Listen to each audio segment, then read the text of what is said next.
മിക്കതും കുടുംബങ്ങളുടെ വകയാണ്. മിക്കതും കുടുംബങ്ങളുടെ വകയായിട്ടുള്ള അത് സംരക്ഷിക്കപ്പെട്ടു വരുന്നുണ്ട്. ഭൂരിപക്ഷം ആദിവാസികളുള്ള അല്ലെങ്കിൽ നല്ലൊരു ശതമാനം ആദിവാസികളുള്ള ഒരു സ്ഥലത്ത് കുട്ടികളെ ഈ ആദിവാസി കലാരൂപങ്ങൾ കൂടി പരിചയപ്പെടുത്തേണ്ട ആവശ്യമില്ലേ? ആദിവാസികൾക്കിടയിലുള്ള ആചാരാനുഷ്ഠാനങ്ങൾ കൂടി ഈ ഡോക്യുമെന്ററിയിലുണ്ട്. നമ്മുടെ സാംസ്കാരിക പാരമ്പര്യത്തിന്റെ ഒരു ഭാഗമാണ്. അതിവിടെ തെയ്യങ്ങൾ മാത്രമല്ല. അതെ, അതും കൂടി പകർത്തിയിട്ടുണ്ട്. നിങ്ങൾ മിക്കവാറും അതുണ്ട്, അതും പരിചയപ്പെടുത്തുന്നുണ്ട് കുട്ടികൾക്ക്. പരിചയപ്പെടുന്നുണ്ട്. ആ വീഡിയോ പ്രത്യേകിച്ച് നിങ്ങൾ ചെയ്ത വീഡിയോ കണ്ടപ്പോഴത്തേക്ക് വളരെയധികം സന്തോഷം തോന്നി. കാരണം ഒന്ന് നേച്ചറിനോടുള്ളത്, രണ്ടാമത് കുട്ടികളോടും, പ്രത്യേകിച്ചും പഞ്ചായത്ത് തലത്തിൽ തന്നെ ഈ ബുദ്ധിമാന്യമുള്ള കുട്ടികൾക്ക് വേണ്ടിയിട്ടുള്ളൊരു സ്ഥാപനത്തിന് കാര്യം. അവിടെ ഈ കുട്ടികളെ പഠിപ്പിക്കുന്ന ആൾക്കാർ, അവിടെ കൂടെയുള്ള ആൾക്കാർ, അവർ ട്രെയിൻഡ് ആയിട്ടുള്ള ആൾക്കാരാണോ? അവർ കുടുംബശ്രീയുടെ ആഭിമുഖ്യത്തിൽ ഒരു ട്രെയിനിങ് ഇവിടെ തിരുവനന്തപുരത്ത് വെച്ച് സംഘടിപ്പിച്ചിരുന്നു. അതിലവർ പങ്കെടുത്തിട്ടുണ്ട്. ഇനിയും കൂടുതൽ ട്രെയിനിങ് അവർക്ക് ആവശ്യമാണ്. അത് നമ്മുടെ പഞ്ചായത്ത് അവർ അയക്കാൻ വേണ്ടി. കാരണം അതിൽ ഇപ്പോഴത്തെ റീഹാബിലിറ്റേഷൻ കൗൺസിൽ ഓഫ് ഇന്ത്യയിൽ നിങ്ങൾക്ക് പിന്നീട് ഈ സ്ഥാപനത്തിന് ഗവൺമെൻറ് തലത്തിലുള്ള സഹായം കിട്ടണമെന്നുണ്ടെങ്കിൽ അത് ട്രെയിൻഡ് ആയിട്ടുള്ള diploma in educating the mentally challenge എന്ന് പറഞ്ഞൊരു പ്രോഗ്രാമാണ്. ആ ഡിപ്ലോമ പാസ് 1 വർഷത്തെ പ്രോഗ്രാമാണ്. നിങ്ങളോടൊപ്പം തന്നെയുള്ള ആൾക്കാർ ആരെങ്കിലും തിരുവനന്തപുരത്ത് അല്ലെങ്കിൽ മറ്റ് സ്ഥലങ്ങൾ എവിടെയെങ്കിലും വിട്ട് 1 വർഷത്തെ ഡിപ്ലോമ പാസ്സായി കഴിഞ്ഞാൽ ആ ഗവൺമെൻറ് ഓഫ് ഇന്ത്യയുടെയൊക്കെ ഒരുപാട് ഫണ്ടിങ് കിട്ടുന്നതും സ്റ്റേറ്റ് ഗവൺമെൻറ്റിൻ്റെയും ഫണ്ടിങ് കിട്ടാൻ സാധ്യതയുള്ള ഒരു കാര്യമാണ്. അപ്പോൾ അതൊന്ന് നോക്കുന്നത് നന്നായിരിക്കും. നമ്മളതിൻ്റെ രജിസ്ട്രേഷൻ നടപടികളുമായിട്ട് ഇപ്പോൾ മുന്നോട്ട് പോയിക്കൊണ്ടിരിക്കുന്നു. +2 സ്കൂളുകൾ വല്ലതും ഉണ്ടോ പഞ്ചായത്ത്? +2 ഇല്ല എന്നുള്ളതാണ് ഞങ്ങളുടെ പഞ്ചായത്തിൻ്റെ പ്രധാനപ്പെട്ട ഒരു വിദ്യാഭ്യാസം. നിങ്ങളുടെ സ്കൂളുകളിൽ 10ാം ക്ലാസ് കഴിഞ്ഞിട്ട് +2 മറ്റ് പഞ്ചായത്തിലെവിടെയെങ്കിലും പോയി പഠിക്കുന്ന കുട്ടികൾ, അവരിൽ എത്ര ശതമാനം ആൾക്കാർ അത് കഴിഞ്ഞ് ഡിഗ്രിക്ക് പോകുന്നുണ്ടെന്നുള്ള എന്തെങ്കിലും കണക്കുകൾ വെച്ചിട്ടുണ്ടോ? അങ്ങനെ ഒരു സർവേ ഞങ്ങൾ നടത്തിയിട്ടില്ല. നിങ്ങളുടെ നദി ഏതാണ്? അവിടെ പുഴ ഏതാണ്? അഞ്ചരക്കണ്ടി പുഴ. എന്താണ്? നമ്മൾ അഞ്ചരക്കണ്ടി പുഴ ജില്ലയിലെ പ്രധാനപ്പെട്ട പുഴയാണ് അഞ്ചരക്കണ്ടി പുഴ. അതിൻ്റെ ഉത്ഭവസ്ഥാനം പിന്നെ ഈ കണ്ണം റിസർവ് വനത്തിലാണ്. അപ്പോൾ ജലത്തിന് ബുദ്ധിമുട്ടൊന്നുമില്ല? വെള്ളത്തിന് ബുദ്ധിമുട്ടുണ്ടോ? കുടിവെള്ള പ്രശ്നം രൂക്ഷമായിട്ടില്ല. കിണറുകളുണ്ടോ ആവശ്യത്തിന്? കിണറുകളെല്ലാം ഉണ്ട്. അപ്പോൾ കിണറുകൾ വറ്റാറുണ്ടോ? വെള്ളം കിട്ടുമോ എല്ലാ മാസത്തിലും? വേനൽക്കാലത്ത് കിണറുകൾ വറ്റാറുണ്ട്. ചില മേഖലകളിൽ കിണറുകൾ വറ്റാറുണ്ട്. കുറിച്യരുടെ അവസ്ഥ എങ്ങനെയാണ്? നിങ്ങളുമായിട്ട് കോണ്ടാക്ട് ഉണ്ടോ കുറിച്യർക്ക്? ഉണ്ട്. കുറിച്യർക്കിടയിൽ പണ്ട് മുതലേ അയിത്തം നിലനിന്നിരുന്ന ഒരു ജനവിഭാഗമാണ്. ഇപ്പം നല്ല മാറ്റം അവർക്കിടയിൽ വന്നിട്ടുണ്ട്. വിദ്യാഭ്യാസപരമായി വളരെയധികം പിന്നെ മുന്നേറിയിട്ടുണ്ട്. അതിൻ്റെ എല്ലാം ഭാഗമായിട്ടുള്ള നല്ല മാറ്റം കുറിച്യർക്കിടയിലുണ്ട്. ചർച്ചയൊക്കെ കഴിഞ്ഞു. എന്ത് തോന്നുന്നു? വളരെയധികം സന്തോഷം തോന്നുന്നു. പ്രത്യേകിച്ച് കേരളത്തിൻ്റെ പ്രിയപ്പെട്ട കവയിത്രി സുകുമാരി ടീച്ചർ, അതുപോലെ കണ്ണൻ സാറ്, മറ്റ് പ്രഗത്ഭ വ്യക്തികളുടെ ജഡ്ജസിന് മുമ്പിൽ ഈ പ്രശ്നങ്ങളിൽ അവതരിപ്പിക്കാൻ കഴിഞ്ഞതിൽ വളരെയധികം ചാരിതാർത്ഥ്യം തോന്നുകയാണ്. കോളയാടിന്റെ മാർക്സ് അറിയാം കണ്ണമാഷ്? 15ൽ 12. 15ൽ 12. 10ൽ 8.5 മാർക്ക്. 10ൽ 8.5. 10ൽ 9. കോളയാട് ഗ്രാമപഞ്ചായത്തിന് 60ൽ 50 മാർക്സാണ് ലഭിച്ചിരിക്കുന്നത്. കോളയാട് നടത്തുന്ന ഈ വികസന പ്രവർത്തനങ്ങളൊക്കെ നിങ്ങൾക്ക് ഇഷ്ടപ്പെട്ടെങ്കിൽ തീർച്ചയായും ഇവർക്ക് SMS അയക്കുക. SMS അയക്കേണ്ട format GKE space KLYD space 10ൽ നിങ്ങൾ നൽകുന്ന മാർക്സ് 537252 എന്ന നമ്പറിലേക്ക് അയക്കുക. കോളയാട് നിന്നുള്ള നമ്മുടെ യാത്ര ആര്യനാട്ടേക്കാണ്. അതിനു മുൻപായി ഒരു ചെറിയ ഇടവേള.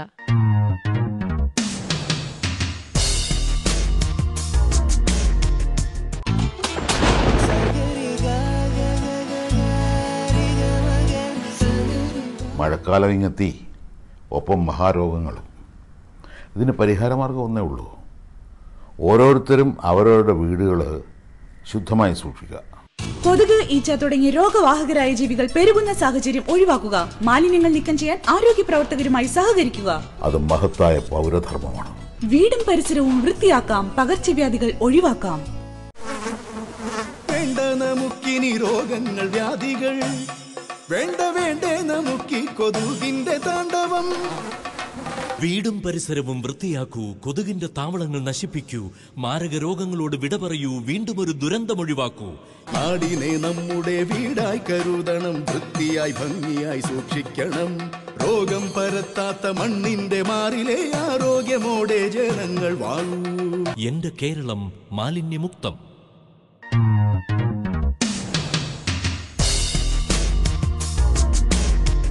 ഗ്രീൻ കേരള എക്സ്പ്രസ് യാത്ര തിരിച്ചത് സൈക്കിളിലാണ്.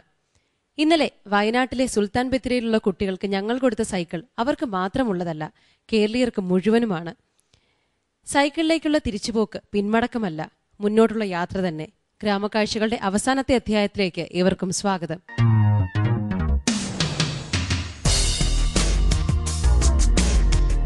നമ്മുടെ ജഡ്ജസിനെ പരിചയപ്പെടാം. Doctor RVG Menon, doctor Vineetha Menon, Shri R Hely, Shrimati Nirmala Sanu George.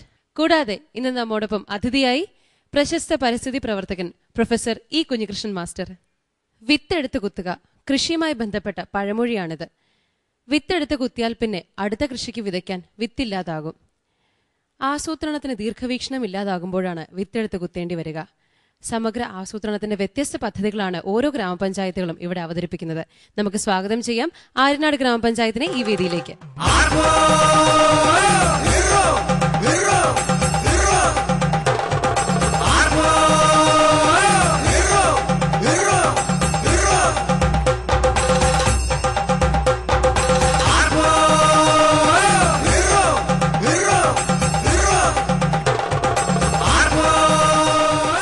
Aryanad ഗ്രാമപഞ്ചായത്തിൽ നിന്നും ഗ്രീൻ കേരള എക്സ്പ്രസിൽ പങ്കെടുക്കാനായി എത്തിയിരിക്കുന്നവർ പഞ്ചായത്ത് പ്രസിഡന്റ് ശ്രീ വിജു മോഹൻ വി, വൈസ് പ്രസിഡന്റ് ശ്രീ സുധാകരൻ വി, വികസനകാര്യ standing committee chairman Shri Sudhakar Mittal TS, കൃഷി officer Shrimati Bindu JS, panchayat member Shri Sunil Kumar. Aryanad ഗ്രാമപഞ്ചായത്തിന് മാത്രമായിട്ടുള്ള പ്രത്യേകതകൾ പ്രേക്ഷകർക്ക് പറഞ്ഞു കൊടുക്കാമോ? ആര്യനാട് ഗ്രാമപഞ്ചായത്ത് അഗസ്യാർ മലനിരകളുടെ താഴ്ന്ന പ്രദേശത്തുള്ള പഞ്ചായത്താണ്. കർഷകരും കർഷക തൊഴിലാളികളും ആദിവാസിയും പട്ടികജാതിക്കാരും ഏറിയ പങ്കും താമസിക്കുന്ന ഒരു മലയോര ഗ്രാമപഞ്ചായത്ത്.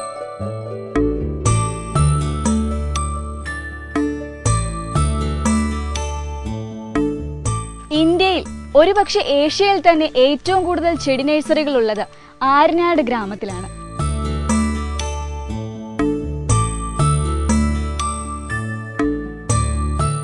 ഏഷ്യയിൽ ഏറ്റവും കൂടുതൽ ചെടികൾ കയറ്റുമതി ചെയ്യുന്നത് ആര്യനാട് ഗ്രാമപഞ്ചായത്താണ്.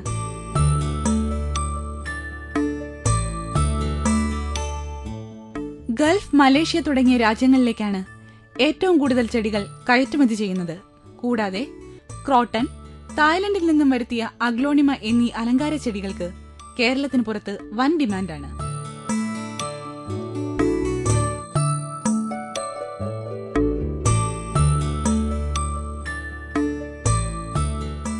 ഈ കാണുന്നത് അഗസ്ത്യാർ വനപ്രദേശമാണ്. പഞ്ചായത്തിന്റെ മൊത്തം ഭൂവിസ്തൃതിയുടെ ഏകദേശം 80% വനപ്രദേശമാണ്. അഗസ്ത്യാർ കൂടത്തിൽ നിന്ന് ഉത്ഭവിക്കുന്ന കരമനയാറാണിത്. ഇത് പിന്നീട് അരുവിക്കര ഡാമിലേക്ക് എത്തിച്ചേരുന്നുണ്ട്. തിരുവനന്തപുരം സിറ്റിയിലെ ജനങ്ങൾ ശുദ്ധജലത്തിനായി ഈ നദിയാണ് ആശ്രയിക്കുന്നത്. അതുപോലെ തന്നെ ഈ പഞ്ചായത്തിലെ ജനങ്ങളും കൃഷി ആവശ്യങ്ങൾക്ക് ഈ നദിയിലെ ജലം തന്നെയാണ് ഉപയോഗിക്കുന്നത്. ആര്യനാട് ഗ്രാമപഞ്ചായത്തിന്റെ പ്രധാനപ്പെട്ട സുസ്ഥിര വികസന പദ്ധതികൾ എന്തൊക്കെയാണ്? ആര്യനാട് പഞ്ചായത്ത് സമഗ്ര വികസനം ലക്ഷ്യമിട്ടുള്ള പ്രവർത്തനമാണ് നടക്കുന്നതെങ്കിലും ഇവിടെ നമ്മളിപ്പോൾ എടുത്തിട്ടുള്ളത് കാർഷിക മേഖലയുമായി ബന്ധപ്പെട്ടുള്ളതാണ്. കർഷകരെ ബാധിക്കുന്ന ഏറെ ബുദ്ധിമുട്ടുകൾ ജനങ്ങളിൽ നിന്ന് തന്നെ തിരിച്ചറിഞ്ഞതിൻ്റെ ഭാഗമായി അതിന് തിരിച്ചറിവ് നിന്നുകൊണ്ട് വിത്ത് മുതൽ വിപണി വരെ എന്നുള്ള ഒരു പദ്ധതിയാണ് പ്രധാനമായി നമ്മൾ ലക്ഷ്യമിട്ട് മുന്നോട്ട് പോകുന്നത്.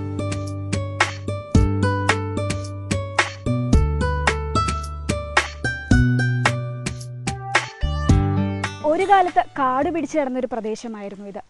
പഞ്ചായത്ത് SCDC ഈ പ്രദേശം പാട്ടത്തിനെടുത്ത് ഒരു കൂട്ടം കർഷകരുടെ കയ്യിൽ ഏൽപ്പിച്ചു. സമൃദ്ധിയുടെ വസന്തകാലം തിരിച്ചു വരാനായാണ് വിത്ത് മുതൽ വിപണി വരെ എന്ന കാർഷിക പദ്ധതി പഞ്ചായത്ത് ആവിഷ്കരിച്ചത്.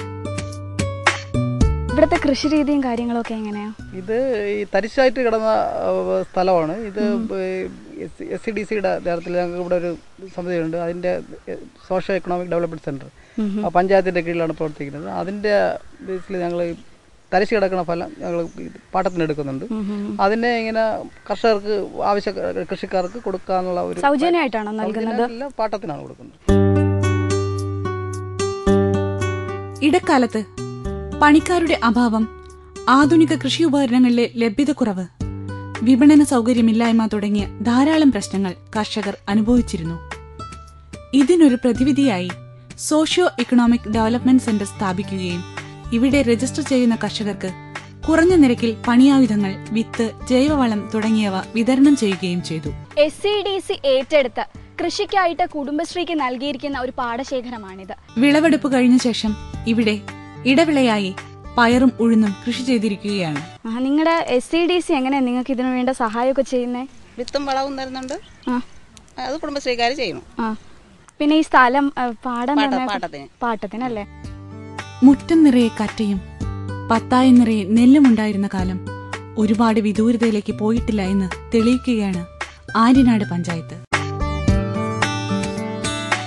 ആര്യനാട് പഞ്ചായത്തിന്റെ സഹായത്തോടെ പ്രവർത്തിക്കുന്ന മണ്ണിര കമ്പോസ്റ്റ് പ്ലാന്റിലാണ് ഞാനിപ്പോൾ നിൽക്കുന്നത്. മണ്ണാണ് കർഷകന്റെ സമ്പത്ത്. ഈ മണ്ണിൽ ഇനി വിഷം കലർത്താൻ തങ്ങൾക്കാവില്ല എന്ന തിരിച്ചറിവ് ഇവരെ ജൈവ കൃഷിയിലേക്ക് നയിച്ചു.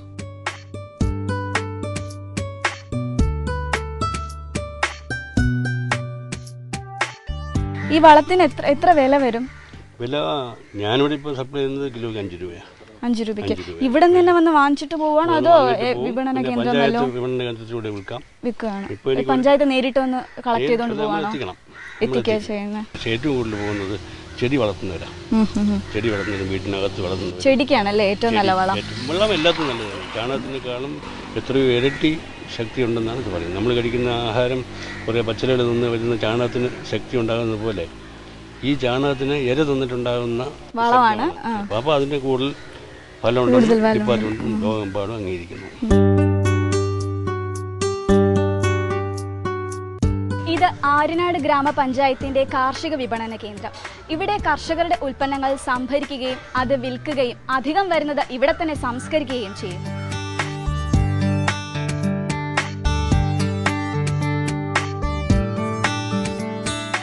കർഷകരുടെ വിപണന സൗകര്യത്തിനായി ആര്യനാട് ഗ്രാമപഞ്ചായത്ത് കാർഷിക വിപണന കേന്ദ്രം സ്ഥാപിച്ചു. ഇതോടൊപ്പം നെല്ല് സംസ്കരണവും ഇവിടെ നടക്കുന്നു. ഇതിനായി 5 ഗൃഹശ്രീ യൂണിറ്റുകൾ പ്രവർത്തിക്കുന്നു. ഇവർ നെല്ല് അരിയാക്കി വീടുകളിൽ വിൽപ്പന നടത്തുന്നു. നിങ്ങൾ ഇവിടെ കൊണ്ടുവന്ന് വിൽക്കുമ്പോൾ നിങ്ങൾക്ക് എന്ത് ലാഭമാണ് ഉള്ളത്? മറ്റു കടകളിൽ കൊണ്ട് കൊടുക്കുന്നതിനേക്കാളും ഓരോ കടകളെ കൊണ്ട് കൊടുക്കുന്നതിനേക്കാളും നേട്ടം തന്നെ. നല്ല നേട്ടമുണ്ട് അല്ലേ? വേറെ എല്ലാ ഓരോ കടകളിലും നീ കൊണ്ട് കൊടുക്കണ്ടല്ലോ, കൊണ്ട് നടക്കണ്ടല്ലോ, ഒന്നിച്ചങ്ങെടുക്കും.